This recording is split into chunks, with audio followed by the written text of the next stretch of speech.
Equipo uno.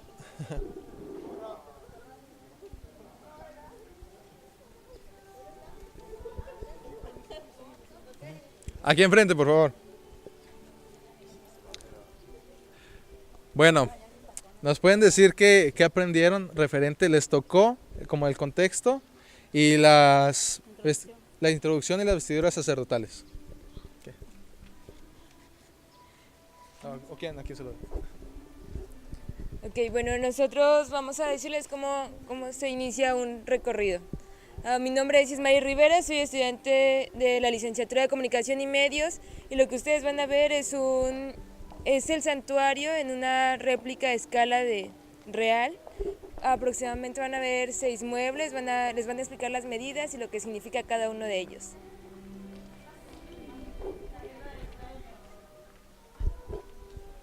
Luego procedimos con la introducción mediante una historia, la historia de cómo surgió el pecado, cómo entró el pecado a este mundo. Entonces, por medio de ella, pues nosotros introducimos a lo que son los hechos del santuario. Y es como pueden observar que esa estructura es una iniciación de que el pecado entró a este mundo, la presencia de Dios se apartó de nosotros, entonces el velo del pecado se atraviesa y que forma un muro y por ello no podemos acceder a ello. Entonces, mediante un santuario o un templo, se podría decir, nosotros podemos reconciliarnos nuevamente con Dios. Y comienza pues que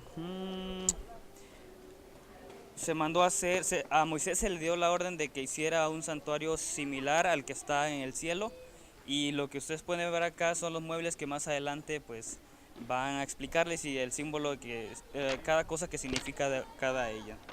Y por supuesto al mismo tiempo como van recorriendo pues entonces se le va a aplicar también, van a encontrar una aplicación de lo que es el mueble. Ok, uno de los propósitos del santuario es que nosotros nos demos cuenta cómo el hombre fue creado a imagen de nuestro Dios y en Génesis 1:27 podemos encontrarlo. También vamos a dar un breve resumen de lo que fue la historia del pecado, cómo nuestros primeros padres desobedecieron a nuestro Dios y entonces a través de ello hubo una separación entre Dios y el hombre. Y ustedes recuerden que esa separación por completo nos dejó sin comunicación con nuestro Dios, porque anteriormente nuestros primeros padres hablaban con Dios cara a cara. En cuanto ellos pecaron, fue rota esa comunicación y fue allí donde Dios buscó al hombre y les dijo, ¿dónde están ustedes? Y entonces, como pueden ver aquí en el en el libro de Génesis vemos el primer sacrificio que fue hecho y para que Dios pudiera perdonar el pecado hubo derramamiento de sangre. Un cordero fue sacrificado, lo cual esto se hizo por mucho tiempo, así que más adelante nuestros compañeros les dirán parte de la historia de los demás santuarios.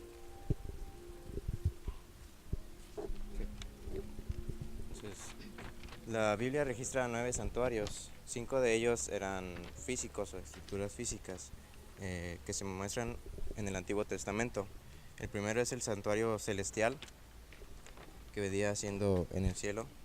El segundo vendría siendo el santuario de Moisés, en donde Dios habitó en el desierto con ellos. El tercero vendría siendo el de Salomón, que es el que David quería construir, pero que no se le permitió y fue tomado por su hijo.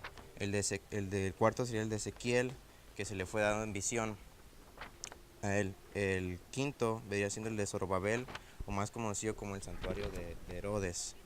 Esos vendrían siendo los 5 primeros, que serían los físicos, las estructuras físicas del Antiguo Testamento. En el Nuevo Testamento muestran los santuarios vivos. El primero de ellos vendría siendo Jesús. De ahí vendrían siendo nosotros como individuos, cada uno de nosotros. El pueblo de Dios en conjunto sería el tercero. Y Dios Todopoderoso y el Cordero sería el cuarto.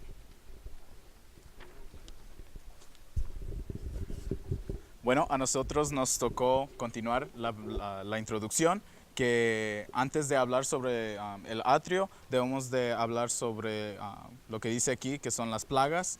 y luego el Mar Rojo, donde Dios se presentó en ambas, y luego el maná y agua que Dios provee, Dios siempre provee a su pueblo, y luego vemos ahí que dice sobre el monte de Sinaí, donde es que Dios da a Moisés y a su pueblo los 10 mandamientos, y luego la que es la siguiente sería la construcción del santuario, y como nos dice aquí, que se tomó aproximadamente 6 meses, y pues ahí en Levíticos 9, 22 a 24 vemos, habla sobre el día de dedicación. Sí. Bueno, igual vamos a hablar sobre la ropa del sumo sacerdote. Y si bien usaba calzoncillos de lino fino, y recordemos que el lino fino representa las acciones justas de los santos. ¿Y por qué de color blanco? Porque el blanco representa la justicia de Cristo, y la desnudez pues es la representación del pecado, porque cuando entró pues el pecado de este mundo, pues se vieron pues nuestros primeros padres y estaban desnudos. Luego sigue la túnica blanca, que igual el blanco representa la justicia de Cristo, y el manto azul, donde estaban las campanitas y las como formas de granadas, y el azul es un recordatorio de la ley de Dios o los mandamientos. Okay. Y luego, ¿ya hablaste sobre el azul? Sí. Okay. Y luego sigue el morado, que habla sobre la realeza, sobre los reyes, y luego el rojo, que habla sobre que Dios nos ha limpiado, y que no, aunque no hemos sido limpiados por medio de nuestras acciones ni por dinero, sino por la sangre de Cristo.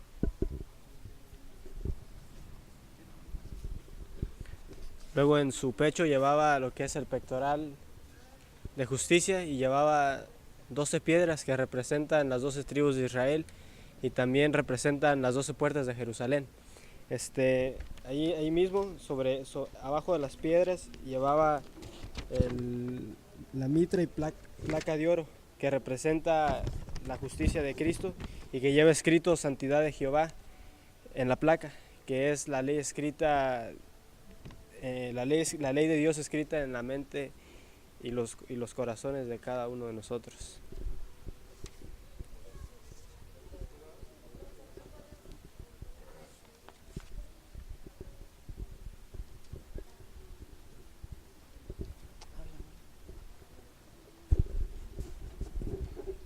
Bueno, como parte del atrio y de todo el santuario también se encuentran los colores.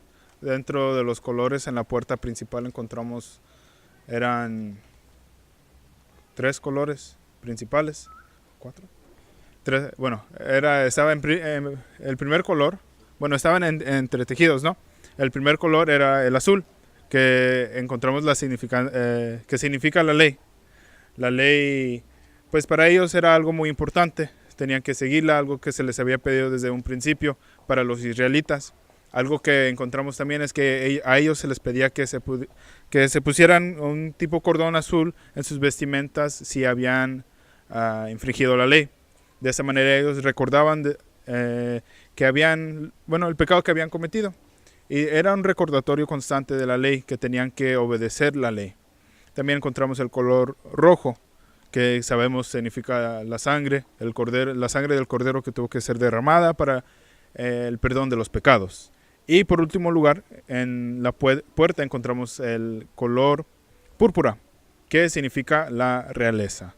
La realeza, que era un color muy difícil de conseguir en ese tiempo. Entonces encontramos y llegamos a saber que ese color era de mucho valor y significancia para los israelitas en ese tiempo. Pero también vemos las cortinas de fino lino fino.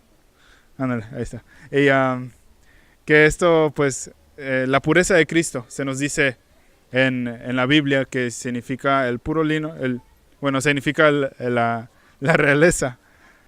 Y pues todo esto encontramos que Cristo pues también tiene un cumplimiento en cada color. En la ley, pues Él cumplió la ley. En el rojo, pues su sangre tuvo que ser derramada para el perdón de nuestros pecados. Y el púrpura, pues Cristo era el Rey de Rey y Señor de Señores, ¿no? Y por el último, el blanco, pues es un color puro como Cristo, una persona que ha sido justa hacia nosotros desde el principio. Y pues, ¿qué significa para nosotros? Es lo mismo que nosotros tenemos que estar siempre recordar que la ley, nosotros estamos atados a la ley, es algo que nosotros debemos servir, pero no, también no caer en pues lo que conocemos como pensar que podemos ser salvos por obedecer la ley. También el rojo, pues un recordatorio de que Cristo murió por nosotros, fue sacrificado, y el púrpura pues siempre estar recordando de que Dios es nuestro Rey de nosotros y que siempre va a ser justo hacia nosotros. Listo.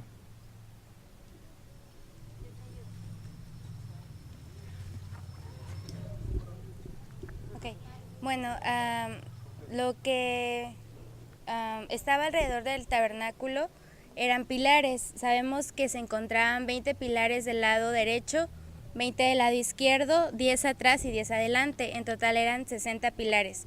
Eso se encuentra en Éxodo 27, del 9 en adelante. Ahora Samuel les va a decir lo que significaban esos pilares.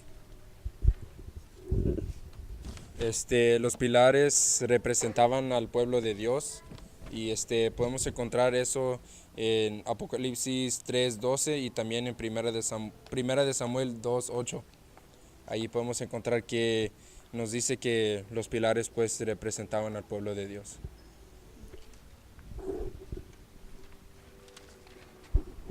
Bueno, también ahí se menciona lo que son las cenizas, que pues después de cada sacrificio quedaban las cenizas. Y en Malaquías 4:3 menciona que ahí dice que cuando Jesús actúe, nosotros vamos a destruir a las personas que no son justas y que van a quedar como polvo. Entonces nosotros creemos que eso todavía no se ha cumplido, sino que cuando Jesús venga va a terminar con el pecado, que también representa las cenizas, y pues ahí va a terminar lo que es el pecado.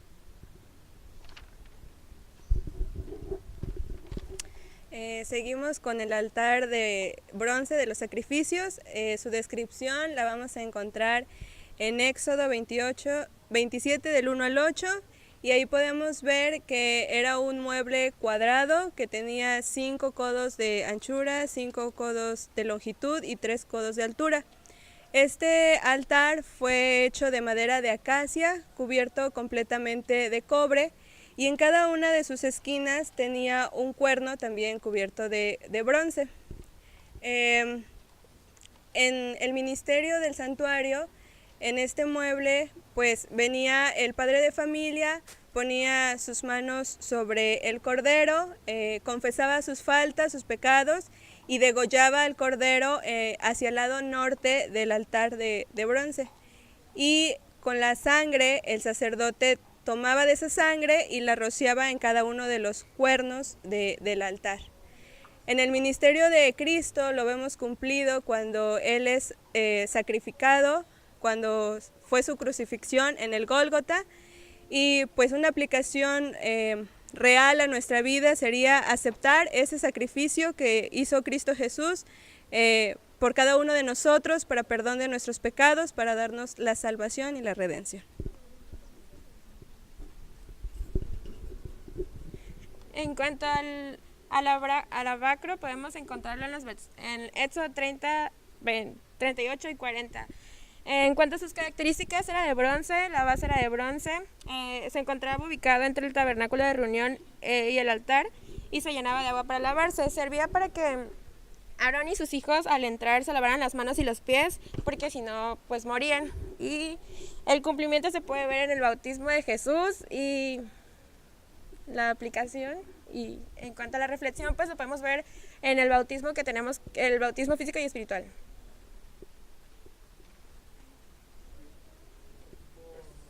Ay, pongo muy nerviosa.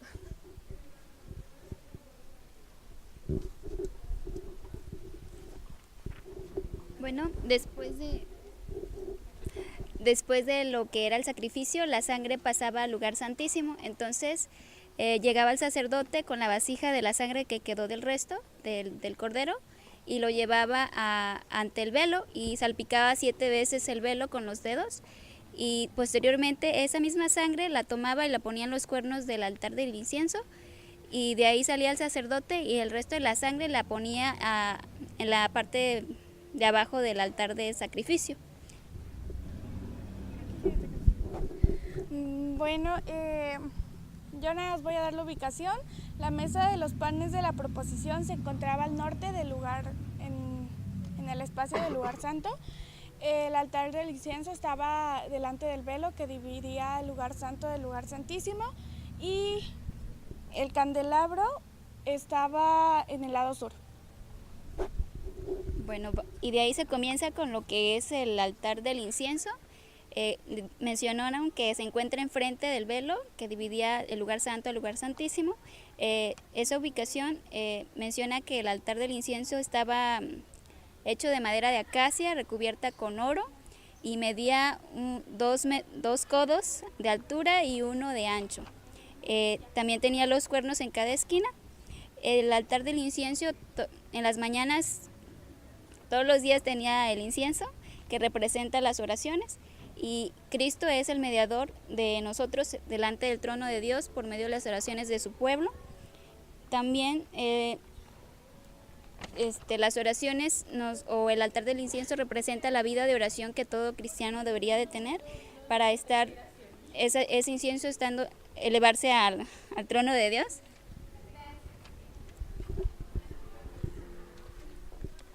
Bueno, de ahí sigue la mesa de los panes. La mesa de los panes era de madera de acacia y estaba recubierta de oro. De medidas eran 2 codos de largo, 1 codo de ancho y 1,5 codos de altura. Más o menos el codo es de 45 centímetros, entonces era como que 90, 70 de alto y 45 de ancho. Tenía una cornisa hecha de oro, tenía una moldura, y en esa moldura también tenía una cornisa, por lo tanto tenía 2 cornisas, las cuales representan 2 tronos, el trono del Padre y el trono del Hijo. Bueno, en la mesa había panes, eran 12, estaban como en dos filitas, 2 columnas, 6 y 6, y bueno, estos representan el pan espiritual en la época actual, representan el estudio de la palabra de Dios y pues cómo debemos estar constantemente alimentándonos de Dios, así como la comida física. Y ya. El candelabro, encontramos la descripción en Éxodo 25, 31 al 40. Ahí dice que era hecha de una sola pieza, era de oro puro. Tenía 3 brazos de un lado, 3 del otro y pues 1 en el centro. Esta tenía 7 lamparitas y podemos ver que el candelabro representaba a Jesús dando el Espíritu Santo a las iglesias. Lo encontramos en Apocalipsis 1:20, y la aplicación en nuestra vida es que el candelabro representa la vida de la testificación para ser la luz del mundo.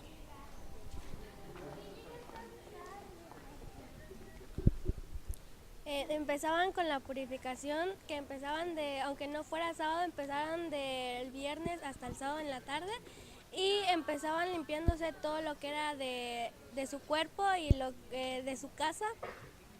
Y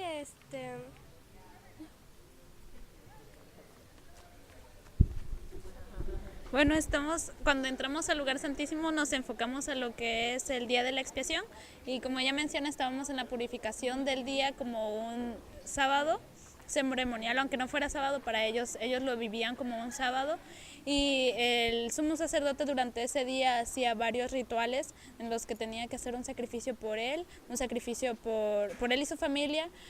También tenía que hacer el sacrificio para la purificación del santuario, que era con un macho cabrío, y luego cuando ya había sido purificado el santuario, el macho cabrío sobre el que eran impuestas las manos para transferirle los pecados era enviado al desierto. Y pues en el lugar santísimo solo existía un mueble, que era el arca del pacto, donde sobre él existía 2 querubines viendo hacia el centro, donde se encontraba la presencia de Dios en medio de ellos. Y dentro del arca del pacto, en Hebreos encontramos el versículo donde menciona 3 cosas que estaban dentro, que era la vara de Aarón que reverdeció, la vasija de maná y las tablas de la ley.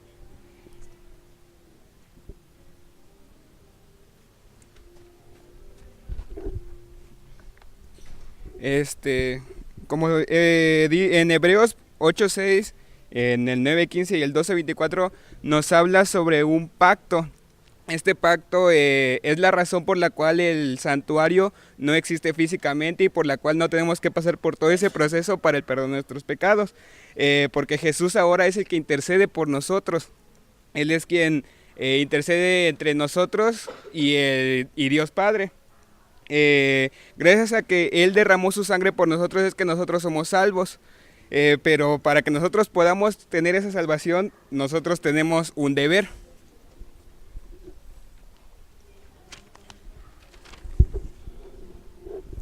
Así es, nosotros tenemos un deber para con nuestro Dios, que uno de ellos es el cumplimiento de la ley, que como ya lo dijeron mis compañeros pasadas, se ve representado en el arca del pacto. Como acaban de mencionar, el pacto tiene gran relación con lo que encontraba dentro del arca del pacto, como él era la ley de los mandamientos. Y ese, si lo vemos en una línea temporal, es algo que sigue vigente para con nosotros, el cumplimiento de estos mandamientos gracias al pacto que Dios nos dio. También vemos lo que se viene representado por el chivo expiatorio, que representa a Satanás, que es atado en el atrio, condenado al abismo sin fondo. Como lo podemos ver en el día de la expiación, eran escogidos 2 chivos, que uno era el expiatorio, que era el que moría por causas naturales fuera del santuario para la purificación del santuario en el día de la expiación.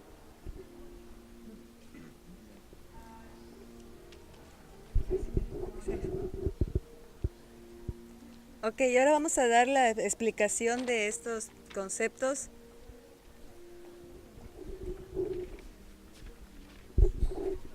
Bueno, retomando lo que es el arca del pacto, que serían lo que es el lugar santísimo, una de las cosas que había dentro del arca del pacto era la ley de los 10 mandamientos y otra era el Torá, que estaba fuera de los 10 mandamientos.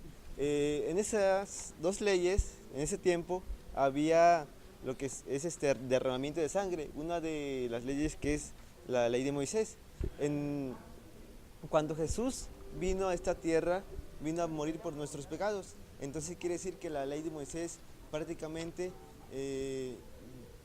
ya no contaba singularmente. ¿Por qué? Porque Jesús ya vino a derramar su sangre por nosotros. Entonces, como símbolo, estaba al lado del arca del pacto. Y también otra cosa que nosotros podemos encontrar en lo que es en el lugar santísimo es lo que es la vara de Aarón. La vara de Aarón nosotros lo podemos simbolizar a nuestro tiempo y lo podemos aplicar porque la vara de Aarón floreció cuando fue a prueba lo que es las varas y las otras varas que quedaron secas. No sé si ustedes saben la historia. Y también el Espíritu Santo puede florecer a nuestra persona. Si nosotros estamos cerca de Dios, si nosotros podemos buscarle ahora, aplicando lo que es en el mundo actual, nosotros podemos florecer como una vara seca principalmente. Así es, y entonces tenemos también lo que es la vasija con maná, que sabemos que el maná, el pueblo de Israel, pues salía todos los días a buscarlo. Y pues esto era el alimento que ellos recibían desde el cielo. Entonces nosotros sabemos que nuestro alimento debe ser la palabra de Dios. Todos los días debemos buscarla, salir más bien desde temprano y tener ese alimento que es Jesús, tanto como espiritual, como física, nos puede ayudar muchísimo. Y también lo que es los 10 mandamientos, que viene siendo el carácter escrito de Dios. En los 10 mandamientos vemos su ley en amor, que nos los da para nosotros en tanto nuestro bien, y es para nuestro beneficio, no por obedecer a alguien, sino haciéndolo para hacer, digamos, un beneficio propio, tanto a los que nos rodean como a nosotros mismos. Listo. Bueno, chicos, como podrán ver, prácticamente hicimos un recorrido De hecho duramos casi 40 minutos. El recorrido dura 45 minutos, que son 15 minutos por estación. Esto a grandes rasgos son partes básicas que incluyen recorrido. Claro, cada uno cuando hace su propio recorrido le mete su sentir en el recorrido y su perspectiva, pero no podemos dejar a un lado las partes principales de un recorrido. Como una de ellas, como lo dicen, es exaltar a Cristo. O sea, no podemos dejar eso de un lado y más que nada lo que buscamos nosotros mediante el recorrido es todo tenerlo fundamentado bíblicamente. Hay veces que se hacen tipos de recorridos para miembros adventistas. Ahí a veces sí se puede tocar los asuntos del espíritu de profecía, pero cuando se toca en contextos de que uno está en eventos evangelísticos donde va gente que no es adventista, es algo complicado. Entonces hay ciertas partes que no podemos quitar de los recorridos.